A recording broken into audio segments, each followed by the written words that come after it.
Open your trading history and look at your last blown account. Now ask yourself a serious question. Why did a microscopic 0.5% market drop result in a 100% total liquidation? The market didn't crash. It barely breathed. It didn't even make the news. Yet somehow, your entire account evaporated like it got hit by a meteor. It's the market staring at you, just doing what markets naturally do, fluctuating, breathing, existing. So why does that microscopic twitch cause a complete panic attack for retail traders? Why does a movement so small that an institutional investor wouldn't even get a notification about it turn into a life or death moment for you? Because you've been taught to trade like everyone else. You took a harmless market twitch and turned it into a financial heart attack. The market didn't hunt you, you just applied for the position of prey by doing exactly what modern Furu traders told you to do. You over-leveraged. The second you enter a trade with a massive lot size, a completely harmless 0.5% move goes from being a boring Tuesday to a lethal threat. And because of that, you are forced to do the one thing that guarantees you lose: run for the stop loss. Traders don't blow their accounts because the market is against them, but instead off a trigger. And that trigger is extreme leverage. Specifically, the massive lot sizes on microscopic moves. Scientists who study behavioral finance call it the gambler's reflex. It isn't a decision the trader makes consciously. It's closer to a reflex. When a new trader sees a Furu post a $10,000 profit on a 20-pip move, a switch flips. The brain stops thinking about risk and starts chasing dopamine. It's the exact same reason your house cat ignores a piece of string sitting perfectly still on the floor, then loses its mind the second you twitch it. And that movement triggered a predatory instinct the cat didn't even know it had. Back in the old days, before smartphones, before instant execution, before brokers started offering 500.1 leverage like it was a free sample at Costco, blowing an account could take literally years. Professional traders in the 1980s and 90s had access to massive capital. We're talking $500,000, $1 million, sometimes more. But the lot sizes they were allowed to trade relative to that capital were incredibly small. If the market went against them for 3 months straight, they didn't panic. They just waited.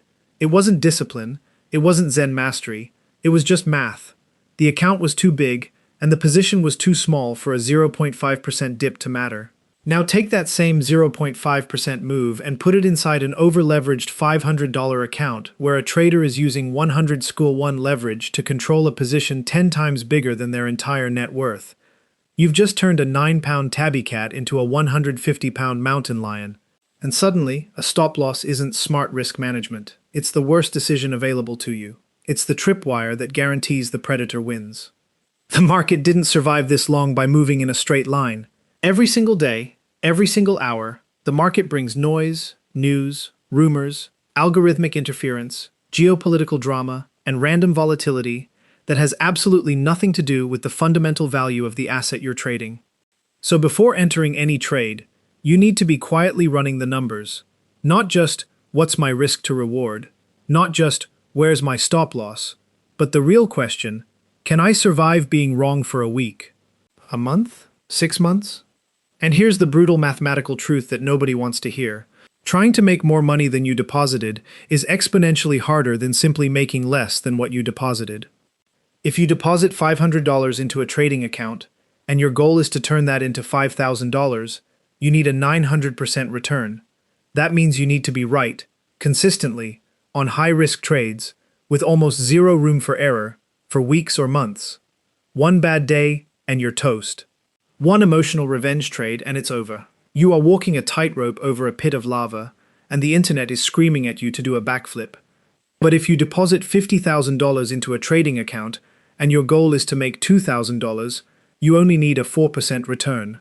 4%, that's not a tightrope. That's a sidewalk. You can be wrong for months. You can have terrible entries. You can hold through drawdowns that would have obliterated a smaller account. And because your position size is tiny relative to your capital, you never even get close to needing a stop loss. Time becomes your ally instead of your enemy. Real traders don't try to make 200% returns. They deposit enough capital into their account so that making significantly less than what they deposited still results in a massive payday. They trade so small that being wrong doesn't hurt. They give themselves the luxury of patience. A retail trader is a strange contestant to judge. We come to the market with tiny capital, $100, $500, maybe $2,000 if we're feeling fancy. We max out the leverage because the broker makes it feel like free money. And we have zero patience because we've been conditioned by social media to expect Lambo-level profits by Friday. And when the market has the audacity to move against us by 0.5%, we lose our minds. We didn't plan for drawdown. We didn't plan for noise. We didn't even plan for the market to just exist normally. And because we trade too big, we strip away our ability to absorb being wrong. So the market is quietly running the same calculation it always runs. Is this trader capable of surviving normal volatility? Can they win without perfect timing? And a human over-leveraged on a small account, frankly, has already answered that question wrong before they even placed the trade. In the majority of normal market moves, the market isn't actually trying to bankrupt you. It has no idea you exist. That long, unsettling 0.5% red candle isn't a crash. It's not a stop hunt designed specifically to ruin your week. It's the market squinting at you like you're a word in a language it's never seen before. The market is running diagnostics. It's testing the waters. It's checking to see if you're real money or just noise. Then your tight stop-loss triggers. And just like that, you've answered every question the market was asking, and you answered every single one wrong. Running, or in this case stopping out, tells the market three things almost instantly. First, that you have no real capital. If you did, a 0.5% move wouldn't have touched you. The fact that it did tells the market you're over-leveraged, undercapitalized, and already on the edge of survival, which reads as weakness. Second, that your time horizon is completely delusional. You expected to be right in 5 minutes. You expected the market to move in a straight line directly to your target, with zero interference, like you ordered it from Amazon Prime. That's not trading. That's gambling with a vision board. And third, that you can be shaken out of your position by a gentle breeze. You've politely announced to the entire market that you are not built for volatility, that you have no tolerance for drawdown, and that the slightest discomfort will make you fold. It's the financial equivalent of emailing your bank password to a hacker and then adding your social security number in the subject line just to be helpful. You just handed the market your money on a silver platter, and you did it voluntarily because some guy with a rented Lamborghini told you it was proper risk management. A stop-loss in an over-leveraged account isn't protection, it's a guarantee. A guarantee that you will be removed from the trade at the worst possible moment, right before it reverses, every single time. I didn't figure this out by guessing. During my time running analytics for a proprietary trading operation, I was granted full clearance to their internal trading systems. I spent months dissecting live account performance from elite, consistently profitable traders, and compared it directly against the majority who kept failing evaluations. What I discovered wasn't motivation, it wasn't mindset, it was pure mathematics. I've compiled every single finding into a comprehensive manual. Inside, you gain 3 unfair competitive edges. Edge 1, the raw performance metrics. I reveal the precise number of instruments the top-tier operators actually monitor, how often they execute, what their accuracy percentages truly look like, and the maximum daily drawdown they allow. Edge 2, behavioral engineering frameworks. You'll receive actionable, no-nonsense protocols designed to physically override impulse and eliminate the compulsion to overtrade before it even starts. And Edge 3, the complete mental operating system. I hand you the exact psychological rewiring techniques the elite minority deploy to weather losses and volatility.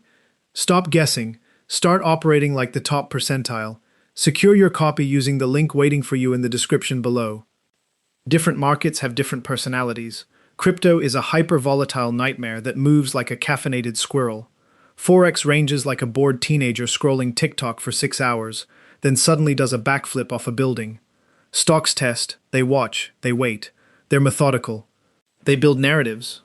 But they all run the same bluff. Some of what looks like an incoming crash is actually just a test, and the market is the biggest bluffer in the business. A sudden 0.5% wick is genuinely terrifying to witness when your lot size is too big. It's a full drop, straight down, directly at your stop loss, that reverses just a few pips later like nothing happened. It isn't a failed market structure. It isn't some dark conspiracy. It's the market asking in the least subtle way possible, are you over-leveraged? For the unleveraged, old-school trader with a massive account and a tiny position, it's funny. They barely notice. Some of them might even buy more because the asset just went on sale. But for the over-leveraged retail trader, it's a death sentence.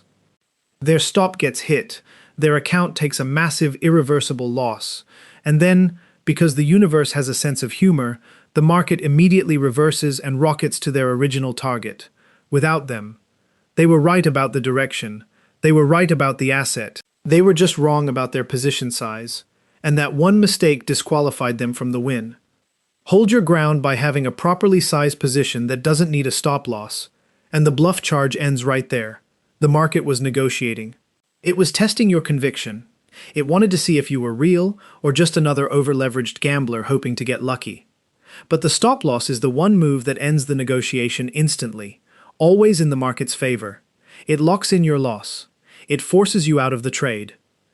And it does so at the exact moment when holding for 10 more minutes would have made you profitable. Wolves in the wild do a quieter version of the same test. They circle, they posture, they make noise, but they don't commit to the hunt until they know the target will run, because a real hunt is expensive and risky. Testing the target first beats gambling blind. The market does the exact same thing. It circles your position with volatility. It postures with red candles. It makes noise with news headlines and Twitter rumors. But it doesn't actually take your money until you confirm that you're weak. And placing a stop loss is that confirmation. In most of these moments, the market is negotiating, not attacking. And running, stopping out, is the one move that ends the negotiation instantly, always in its favor. None of this is an ironclad law, though. Some market moves were never a negotiation in the first place. If you're trading garbage meme coins with no utility, bankrupt companies with no revenue, fundamentally broken projects run by anonymous developers, or fighting a multi-year macroeconomic bear market with no end in sight, the market isn't bluffing. It's not testing you. It's not trying to shake you out so it can pump later. That decision got made before you ever entered the trade. The asset is going to zero, and holding without a stop loss isn't patience. It isn't conviction. It's financial suicide with a motivational quote attached to it. A predator that's already starving, one that's been wandering the wilderness for weeks without food, isn't going to run cost-benefit analyses. It's going to attack whatever is in front of it because it has no other choice. And an asset that's fundamentally dead is the same. No amount of position sizing will save you from riding a sinking ship all the way to the ocean floor. But those situations are the rare exception, not the daily reality. If you are trading high-quality stocks with real earnings, established forex pairs backed by stable governments, or blue-chip crypto assets with actual adoption and development teams, most daily volatility is just noise. Most of it is just the market being the market. Breathing, existing, doing what it's always done. And most trades that end in a loss do so precisely because the trader didn't have the account structure to simply wait for the noise to pass. The market was still watching, still deciding, still doing the math. It hadn't made a final decision yet. But the trader's stop-loss made the decision for them. It forced an exit at the worst possible moment and turned what would have been a boring, temporary drawdown into a permanent, realized loss. The outcome of that math depends heavily on what you do next, not what the market does. What you do. But here's the brutal reality. Knowing you're over-leveraged and actually stopping yourself from over-leveraging in the heat of the moment are two completely different problems. That's why I built a system that completely removes your ability to sabotage yourself. It's called the Alpha Equity Manager, and it runs on 3 non-negotiable rules. The core mechanism is the account kill switch. Picture this. You're holding a position on a $50,000 account. You've preset your maximum tolerable loss for the session at 1.5%. The market twitches against you. Nothing catastrophic, just normal noise, but your floating drawdown crosses that 1.5% line. Immediately, the system executes. Every open trade gets force-closed at market price, and your ability to place another order gets completely disabled until the next session. You are physically locked out, no second chances, no bargaining. Think you'll just hop into the settings and bump that 1.5% to 3% so you can keep gambling? The locked rule vault makes that impossible. Any attempt to alter your predefined limits during live market hours gets instantly rejected and reverted. You cannot negotiate with the system when you're emotional. Layer in the pre-execution risk display, which calculates your exact dollar exposure before you even confirm the trade, and you've effectively turned yourself into a machine. And here is the best part. Because software is useless if you don't understand the math behind it. When you grab the Alpha Equity Manager today through the link below, I am instantly sending you the data analytics book we just talked about, completely free as a bonus. You get the mechanical handcuffs and the back-end server data in one complete package. Lock yourself in before the market locks you out. Refusing to use a stop-loss has nothing to do with being a reckless cowboy or a delusional gambler. It has everything to do with returning to the foundational, mathematical truth of wealth creation. Your position size is your real stop-loss. Let me say that again because it's the entire point of this video. Your position size is your stop-loss. If your account is big enough and your position is small enough, you don't need a hard stop programmed into the system. You just need a thesis. And if that thesis gets invalidated, if the fundamentals change, if the asset breaks a major level, if the company goes bankrupt, you exit manually. You don't need an algorithm to babysit you. You just need to not be over-leveraged in the first place. Millions of years of evolution built your brain to panic and run from danger. When a lion showed up, the humans who sprinted survived. The ones who stood there analyzing the situation got eaten. So your brain is hardwired to run first and think later. That reflex kept your ancestors alive. But the modern trading industry weaponized that exact instinct. They gave you 100x leverage so you would feel rich. They gave you one-click execution so you could trade on impulse. They wrapped the entire experience in dopamine-triggering animations, sounds, and notifications. And then, after they built a system specifically designed to make you panic, they sold you the stop-loss as a cure for the exact poison they just handed you. It's a trap disguised as safety. It's a solution to a problem they created, and it works flawlessly because it feels responsible. It feels smart. It feels like you're managing your risk. But you're not managing risk. You're guaranteeing loss. The research backs this up too. Outside of genuine black swan events, pandemics, wars, systemic financial collapse, most market volatility is temporary. Most of it resolves. Most of it means nothing in the long run. And the traders who win are the ones with the account structure to simply exist through it. Predators in the wild aren't holding back out of mercy. And the market definitely isn't sitting around waiting for an excuse to ruin your day. It's running the same cold calculation every apex predator on the planet runs constantly. Is this worth the energy? A trader standing still, holding a tiny position on a massive account, looking calm and backing away from emotional decisions, keeps answering that question with a firm no. But running, stopping out on a 0.5% dip because you're over-leveraged and terrified, answers it with yes. Humans have something almost no other retail trader gets to have: the ability to notice this trap and choose, on purpose, not to step in it. You can see the leverage for what it is. You can see the stop-loss for what it does. You can see the Furu highlights for the statistical lies they are, and you can choose to trade differently. That's really the entire secret behind every piece of advice about surviving the markets. It was never about having perfectly timed entries, because you can't. The market is too complex, too fast, too influenced by forces you'll never see or understand. It was never about out-predicting the market, because you won't. There are billion-dollar firms with AI, with supercomputers, with direct data feeds and co-located servers, and even they get it wrong half the time. It's about funding your account properly, using lot sizes so small they bore you, and outsmarting the one modern reflex that turns a harmless 0.5% market fluctuation into a blown account. The market will always move. It will always test you. It will always try to shake you out with noise, with wicks, with headlines, with fear. But it can only take your money if you're structured in a way that allows it. And the stop loss, combined with over-leverage, is the structure that guarantees it wins.